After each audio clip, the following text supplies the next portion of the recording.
সমগ্র কোরআন কি একসাথে নাজিল হয়েছে?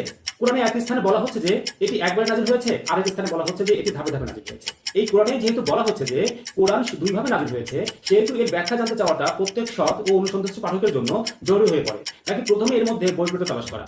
এখানে এটি মূলত উলুমুল কোরআনের একেবারেই প্রাইমারি লেভেলে জ্ঞাত হওয়ার একটি বিষয়। আসসালামু আলাইকুম ওয়া রাহমাতুল্লাহি ওয়া বারাকাতুহু। সংশয় সমাচার সিরিজে আপনাদের সবাইকে স্বাগতম।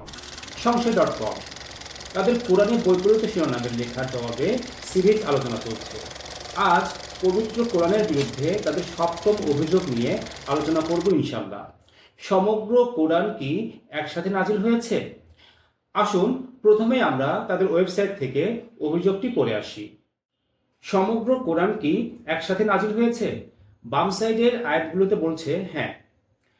সূরা আদ-দোখান সূরা নম্বর 44 আয়াত নাম্বার 3, আমি একে নাজিল করেছি এক বরকতময় রাতে, নিশ্চয়ই আমি সতর্ককারী। এরপর সূরা আল কাদর সূরা নম্বর 97 আয়াত নাম্বার 1, আমি একে নাজিল করেছি শবে কদরে। এরপর ডান দিকের আয়াতগুলোতে বলা হচ্ছে না, এটি পর্যায়ক্রমে নাজিল হয়েছে। সূরা আদ-দাহর সূরা নম্বর 76 আয়াত নাম্বার 23, আমি আপনার প্রতি পর্যায়ক্রমে কোরআন নাজিল করেছি। এরপর সূরা আল ফুরকান সূরা নম্বর 25 আয়াত নাম্বার 32, সত্য প্রত্যাখ্যানকারীরা বলে তার প্রতি সমগ্র কোরআন এক দফায় অবতীর্ণ হলো না কেন? আমি এমনিভাবে অবতীর্ণ করেছি এবং ক্রমে ক্রমে আবৃত্তি করেছি আপনার অন্তঃকরণকে মজবুত করার জন্য। আচ্ছা, এটি কি সুস্পষ্টভাবে একটি বৈপরীত্যকে নির্দেশ করছে? এই কোরআনে যেহেতু বলা হচ্ছে যে কোরআন দুইভাবে নাজিল হয়েছে, সেহেতু এর ব্যাখ্যা জানতে চাওয়াটা প্রত্যেক সৎ ও অনুসন্ধানশীল পাঠকের জন্য জরুরি হয়ে পড়ে, নাকি প্রথমে এর মধ্যে বৈপরীত্য তালাশ করা? হ্যাঁ, যদি সেই পাঠকটি অসৎ ও উদ্দেশ্য পরিণত হয়ে পবিত্র কোরআন পাঠ করে, তাহলে সেই ব্যক্তি হুট করে বলেই ফেলতে পারে যে ও এই যে দেখো, কোরআনে বৈপরীত্য রয়েছে। কোরআনে এক স্থানে বলা হচ্ছে যে এটি একবারে নাজিল হয়েছে, আরেক স্থানে বলা হচ্ছে যে এটি ধাপে ধাপে নাজিল হয়েছে। দুঃখজনকভাবে এই কাজটি আমাদের সংশয়.com এর ভাইরা এখানে করেছেন। এখানে এটি মূলত উলুমুল কোরআনের একেবারেই প্রাইমারি লেভেলে জ্ঞাত হওয়ার একটি বিষয়। সংশয়.com এর ভাইরা একটু চেষ্টা করলেই এর উত্তর পেয়ে যেতেন, কিন্তু তারা সেটি করেননি। মুক্তমনাদের এরকম অলস সত্য খোঁজার প্রবণতা সত্যি আমাকে হতাশ করে ফেলে। যাই হোক, এই ব্যাপারটা আসলে কি? পবিত্র কোরআন মূলত দুই পর্যায়ে নাজিল হয়েছে। প্রথমে লৌহে মাহফুজ হতে দুনিয়ার আসমানে, যাকে বায়তুল ইজ্জা বলা হয়, সেখানে পবিত্র কোরআন পুরোটা একসাথে একটি নির্দিষ্ট রজনীতে অর্থাৎ লাইলাতুল কদরে নাজিল হয়েছে।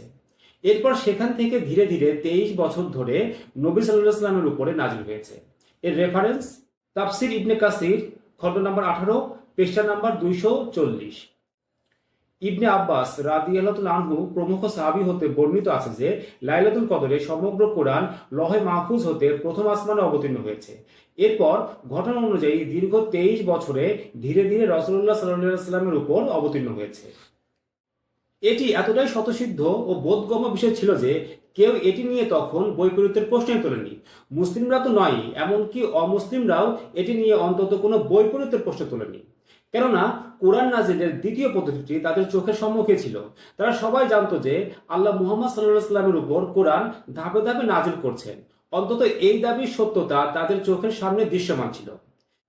কিছু অমুসলিম এটি নিয়ে প্রশ্ন করেছিল, যা পবিত্র কোরআনেই রয়েছে। আর এই আয়াতটি আমাদের সংশয়.com এর ভাইরা এখানেও দেখিয়েছেন।